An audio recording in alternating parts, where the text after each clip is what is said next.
नमस्कार, मैं संदीप शर्मा और आप देख रहे हैं सिटी तहलका। बेसहारा गोवंश का सहारा बनी गोरक्षक दल, प्रशासन से की आश्रय की मांग। सरपंचों का कार्यकाल पूरा होने पर सरकार ने कराया सरपंचों का रिकॉर्ड जमा। बीडीपीओ की अनुमति के बिना अब किसी भी सरपंच और पंच के हस्ताक्षर नहीं होंगे मान्य। ग्राम पंचायत से संबंधित सभी कार्य देखेंगे अब ग्राम सचिव। मॉडल टाउन स्थित छाबड़ा अस्पताल के पास 2 बाइक सवार युवकों ने बुजुर्ग से की ठगी। बुजुर्ग से 2000 रुपए और सोने की अंगूठी लेकर फरार हुए 2 युवक। पानीपत में एक बार फिर हुई बड़ी चोरी। मैकेनिक बोलकर घर में घुसे 2 युवक, गहने और लाखों की नकदी लेकर हुए फरार। भारतीय किसान यूनियन के पदाधिकारियों ने पानीपत के उपायुक्त को राष्ट्रपति के नाम सौंपा ज्ञापन। गिरफ्तार किए गए किसानों को जल्द रिहा करने की मांग। पानीपत के गांव इसराना में किसान ने अपनी खड़ी फसल पर चलाया ट्रैक्टर। 3 कृषि कानूनों के खिलाफ खड़ी फसल को नष्ट कर जताया रोष। आइए अब खबरें देखते हैं विस्तार से।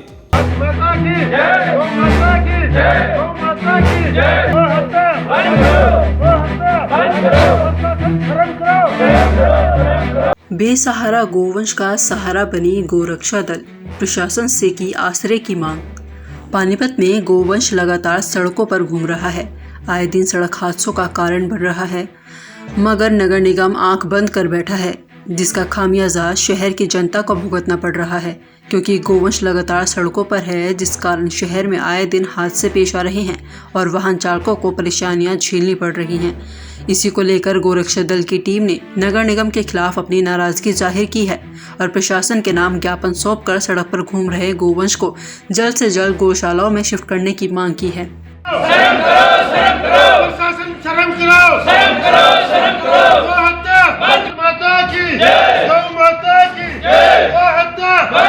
इस बारे में जब गोरक्षा दल के सदस्यों से पूछा गया तो उन्होंने कहा कि लगातार शहर में गोवंश सड़कों पर घूम रहा है।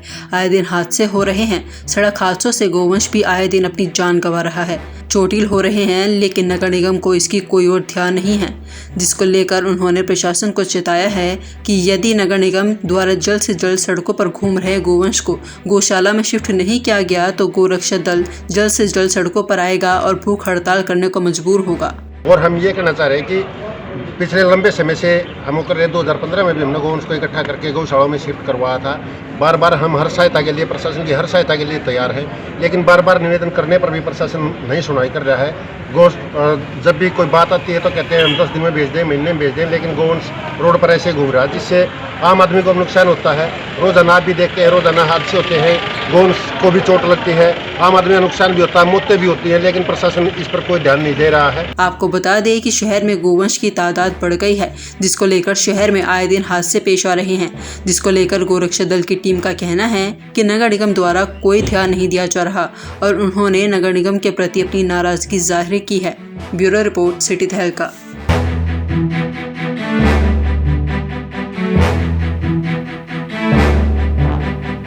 मॉडल टाउन छाबड़ा अस्पताल के पास 2 बाइक सवार ठगों ने बुजुर्ग से करी ठगी। नारायण सिंह पार्क निवासी 79 साल के रमेश भाटिया ने बताया कि हार्ट की दिक्कत के चलते वह आईसीयू में भर्ती थे। 1 सप्ताह बाद वे एक्सरे कराने छाबड़ा अस्पताल पहुंचे। मास्क न होने के कारण वह दोबारा घर जाने की सोच ही रहे थे कि बाइक पर एक युवक उनके पास आया और दूसरा बाइक सवार दूसरी तरफ से आकर खड़ा हो गया। उसके बाद मुझे सरकारी स्कीम के तहत 1 रुपए की पर्ची में 100 रुपए का इनाम निकलने की बात कही। बुजुर्ग ने बताया कि दूसरे युवक ने 5 रुपए देकर 2 पर्ची खरीद ली। एक पर्ची में 100 रुपए और दूसरी पर्ची खाली निकली। ठग ने उन्हें भी पर्ची खरीदने को कहा तो उन्होंने मना कर दिया। इसके बाद ठग ने इनाम न निकलने पर 15,000 रुपए की शर्त का लालच दिया। ठग ने उनसे पूछा कि आपके पास इतने पैसे हैं, तो उन्होंने जेब से निकालकर 2,000 रुपए दिखा दिए। ठग ने 2,000 रुपए ले लिए। इसी दौरान दूसरे युवक ने अपनी अंगूठी उतारी और पीड़ित से भी अंगूठी उतरवा ली। युवक ने दोनों अंगूठी ठग को दे दी और रुपए चेंज कराने की बात कहकर दोनों मौके से फरार हो गए। तो मेरे पास 500 के 4 नोट थे और मैं वहाँ अभी खड़ा था तो मैंने मास्क नहीं पहना हुआ था। मेरे दिमाग में आया मैं पहले घर जाऊँ, मास्क पहनूँ। तो इतने में एक मोटरसाइकिल वाला मेरे राइट साइड पे आके खड़ा हो गया। इधर से लेफ्ट साइड से एक और आदमी आ गया।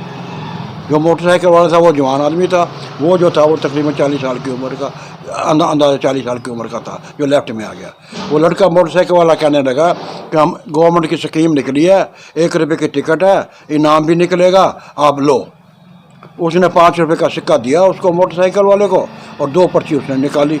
पहली पर्ची निकाली तो उसमें 100, उसने कहा आपका 100 रुपये का इनाम है। उसने मोटरसाइकिल वाले ने 100 रुपया जो है उसको दे दिया। दूसरी पर्ची निकाली, वो खाली निकली। वो इतने में मुझे कहने लगे आप भी पर्ची निकालो, आपकी पेंशन बन जाएगी। मैंने कहा मुझे पेंशन नहीं चाहिए, मैं नहीं खेलता। इतने में उसने क्या किया, वो उधर मुझे कहने लगा आपके पैसे हैं? मैं कहा हाँ। बाई चांस मैंने जेब में से दिखा दिए। उसने वो जो 2000 तक खींच लिया मेरे से, उसको मोटरसाइकिल वाले को पकड़ा दिया। उसके बाद जो है वो मोटरसाइकिल वाला आगे गया, आके पैसे तुड़वाने गया। वो इतने में वापस आया तो उसने क्या किया, एक और पर्ची निकाली, देख के ना वहीं का वहीं ऊपर रख दी निशानी लगा के। वो आया, कहने लगा उसको मेरी 15,000 की हो गई, इनकी भी 15,000 की शर्त हो गई। मैं कहा मैं तो नहीं खेलता भाई, मुझे क्या जरूरत है, ऐसा क्या नहीं। उसने कहा तेरे पास पैसे हैं 15,000। उन्हें बट अपनी अंगूठी निकाली और मेरा हाथ पकड़ के ना मेरी भी अंगूठी खींच ली ज़बरदस्ती। दोनों अंगूठी उसके हवाले कर दी, वो लेके चलता बना। वो पुलिस ने अज्ञात लोगों के खिलाफ मुकदमा दर्ज कर जांच शुरू कर दी है। वहीं डीएसपी सतीश वत्स ने जानकारी देते हुए क्या कुछ बताया, वह भी हम आपको सुनाते हैं। देखिए, बहुत सारे जो बेकार लोग हैं वो इसी प्रकार के जो बुजुर्ग आदमी हैं जो जिनको पूरी समझ नहीं है उनको निशाना बनाते हैं। तो इसमें जो बुजुर्गों के अटेंडेंट हैं, गार्डियंस हैं, उनको ध्यान रखना चाहिए कि बुजुर्गों को अकेला ना भेजें, साथ आएँ। या उनको अकेला भेज दें तो सारी चीज़ें उनको समझा के भेजें, किसी की झांसे में वो ना आए। ब्यूरो रिपोर्ट, सिटी तहलका।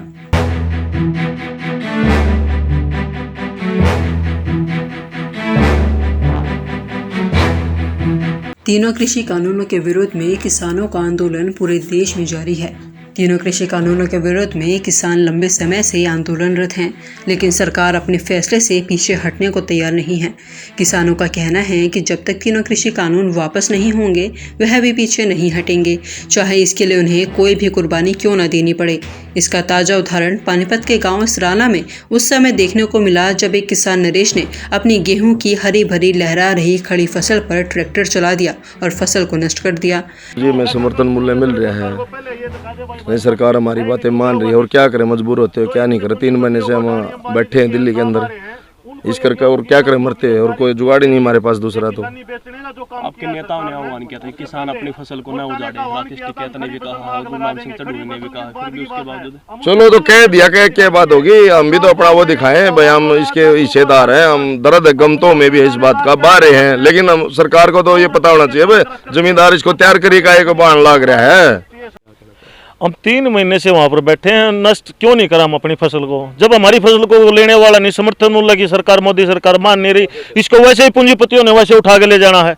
हम तो पूरे भारत में फसल को बर्बाद करने की तैयारी पे हैं। अपने जो कणक है अपने परिवार के लिए रख करके, चाहे वो 1 एकड़ में हो, चाहे आधे एकड़ में हो, चाहे 1 बीघे में हो, उसको रख करके जो आगे का किसानों का जो प्लान है, जो उम्मीद है, अभी तक ऑर्डर तो नहीं मिले हैं। अगर ऑर्डर मिलेंगे जो खड़ी फसल में आग लगाने के, हम उसके लिए भी तैयार हैं। इससे पहले हम ये सरकार को ये चेतावनी दिखा रहे हैं कि जो ये हमारे भाई ने ठेके पर जो जमीन ली थी, ठेके पर लेकर के 30-35 हज़ार रुपये ठेके पर जो ली, और आज इसमें 50-60 मन इसमें कणक होती, तो इसको अपनी को बर्बाद कर रहा है। किसान मोर्चे के आह्वान पे किया जा रहा है। किसान मोर्चे ने एक बार जो कह दिया, चाहे वो ये कहोगे गर्दन कटवानी है तो गर्दन कटवाने के लिए आज पूरे भारत का किसान तैयार है। फसल नष्ट करने के मामले में जब किसान नरेश से बातचीत की गई तो उसने कहा कि सरकार उनकी फसल का उचित दाम नहीं दे रही। तीनों कृषि कानून के विरोध में किसान लगातार आंदोलन कर रहे हैं, मगर सरकार किसी की भी नहीं सुन रही है। इसी को लेकर भारतीय किसान यूनियन के नेता राकेश टिकैत ने कहा था कि अपने खाने के लिए उपज को छोड़कर बाकी पर ट्रैक्टर चला दे। उन्होंने आज अपने करीब 22.5 बीघा गेहूं की खड़ी फसल को नष्ट कर दिया है। किसान नरेश ने कहा कि उन्होंने जिस फसल को नष्ट किया है, यह ज़मीन उन्होंने ठेके पर ली थी और उसमें फसल उगाई थी और उसकी कड़ी मेहनत के बाद यह फसल तैयार हुई थी, लेकिन किसान आंदोलन के समर्थन में उसने अपनी फसल को नष्ट कर दिया। किसान का कहना था कि जब हमारी फसल का उचित मूल्य ही हमें नहीं मिलेगा तो हम फसल का क्या करेंगे, उसे नष्ट ही करेंगे। किसान ने कहा कि सैकड़ों किसान आंदोलन में अपनी शहीदी दे चुके हैं और सरकार हमें आतंकवादी बता रही है, इसलिए फसल को नष्ट करने के अलावा हमारे पास कुछ नहीं बचा है। किसान नरेश ने कहा कि फसल को उजाड़कर वह सरकार को यह बताना चाहते हैं कि किसान कुछ भी कर सकता है, अपनी फसल को नष्ट भी कर सकता है और उसमें आग भी लगा सकता है, और सरकार के साथ हम अब आर पार की लड़ाई लड़ने के लिए तैयार हैं। वहीं जब ग्रामीणों को पता चला कि किसान नरेश ट्रैक्टर चलाकर सारी फसल नष्ट कर दी है, तो इस पर ग्रामीणों की क्या प्रतिक्रिया रही वह भी हम आपको दिखाते हैं। ब्यूरो रिपोर्ट, सिटी तहलका। हरियाणा में सरपंचों का कार्यालय पूरा हो जाने पर सरकार ने उनका सारा रिकॉर्ड जमा करवाने के लिए बीडीपीओ कार्यालय में आदेश दे दिए हैं। वहीं विभाग द्वारा अब बैंकों को भी चिट्ठी लिखी गई है कि किसी भी सरपंच से किया हुआ चेक पास नहीं होगा। आपको बता दें कि सभी सरपंचों का कार्यालय 23 फरवरी को पूरा हो गया था, जिसके चलते ग्राम पंचायतों में जो भी विकास कार्य होंगे वह बीडीपीओ की अनुमति मिलने पर ही शुरू होंगे। अब किसी भी पंच और सरपंच के हस्ताक्षर और आदेश नहीं माने जाएंगे। आगे का वही वीडियो साहब इसके वो लगा दिए हैं एडमिनिस्ट्रेट में पंचायतों में आगे जो भी करिए हो वीडियो साहब है ना जी। जो 2016 से और जो 23 फरवरी 2021 तक इनका कार्यकाल पूरा होने के उपरांत इनकी जो बिल लिखा पटाई है, अब इनका जो बिल लेना देना है इनका रिकॉर्ड कंप्लीट करा के हम इनसे चार्ज ले रहे हैं। अगर इनसे हम रिटर्न में चार्ज देंगे इनको और वो अपना रिकॉर्ड खंड कार्यालय में जमा करा देंगे। यार 5 साल जो आपके बीते कैसे रहा?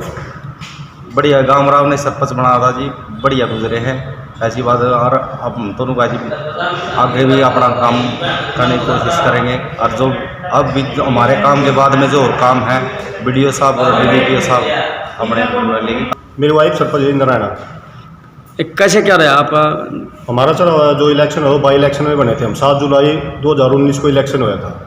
तब से हमारा तो बढ़िया टाइम बीता है। जो स्टाफ है बीडीपीओ साहब का संभाल के ब्लॉक का बहुत ही बढ़िया हमारे साथ बहुत ही अच्छा कोऑपरेट किया, जिसकी वजह से हमारे नारायणा गांव में मतलब इतने काम 2 साल में करवा दिए जितने पिछले 7 साल में भी इतने काम नहीं है। और रही बात 5 साल की, जो मेरे 5 साल बाबा की कृपा की से गांव के लोगों के सहयोग से बहुत ही अच्छी तरह से निकले हैं। उन्होंने बहुत सहयोग किया है और मैं दुआ करता हूं कि भगवान मतलब उन लोगों का मेरे ऊपर आशीर्वाद बना रहे। वहीं अब उनका सारा रिकॉर्ड जमा करवाने आदि जैसे सारे काम जोरों पर है। ग्राम पंचायत से संबंधित कार्य अब सीधे ग्राम सचिव देखेंगे। समालखा से सिटी तहलका के लिए रतनलाल की रिपोर्ट। फिलहाल के लिए सिर्फ इतना ही, फिर मिलेंगे कुछ नई खबरों के साथ। तब तक आप देखते रहिए सिटी तहलका, सच के साथ। नमस्कार।